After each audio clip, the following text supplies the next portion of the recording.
অনেকের দেখা যায় জিম করতে যায় 15-20 বছর বয়সে, তাদেরকে ট্রেনাররা সাজেস্ট করে যে বিভিন্ন ভিটামিনের ঔষধ, তারপরে জয়েন্ট মোবিলিটির জন্য ভিটামিন খাইতে বলে।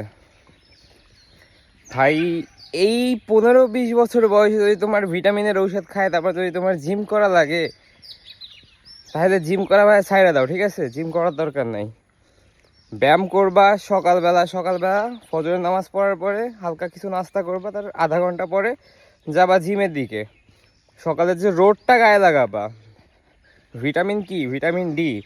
রোদে আপনার সকালবেলা যে কুসুম যে রোদটা পাওয়া যায়, এতে প্রচুর পরিমাণে ভিটামিন ডি থাকে, যেটা আপনার বোন ম্যারো বলেন আর হচ্ছে আপনার ভিটামিনের চাহিদা আপনার পূরণ করতে অনেকটা সাহায্য করে। এর পাশাপাশি আপনি যখন হেলদি খাবারগুলো খাবেন, যেমন সামুদ্রিক মাছ, মাংস, ডিম, দুধ, এগুলো যখন খাবেন, তখন আপনার এই যে দুর্বলতা, তারপর হচ্ছে ওয়ার্কআউটের সময় জয়েন্ট মোবিলিটিতে সমস্যা, বিভিন্ন প্রকার সমস্যা, এই সমস্যা থাকবে না। সেই জন্য সকালবেলা জিম করার চেষ্টা করেন। আর সকালে যদি নাও পারেন, সকালে অ্যাটলিস্ট ওইটা যে সকালের যে রোদটা গায়ে লাগানোর চেষ্টা করেন। সকালের রোদটা কিন্তু শরীরের জন্য অনেক বেশি উপকারী। আর এইসব ট্রেনার থেকে একটু দূরে থাকবেন, যারা এই আপনার অল্প বয়স্ক ছেলেদের, আপনাদেরকে যারা হচ্ছে এই সব ঔষধগুলো সাজেস্ট করে যে আপনাদের জয়েন্ট মোবিলিটির সমস্যার। ওয়ার্কআউট করার আগে সব থেকে বেশি ফোকাস রাখবেন আপনার ওয়ার্ম আপের দিকে।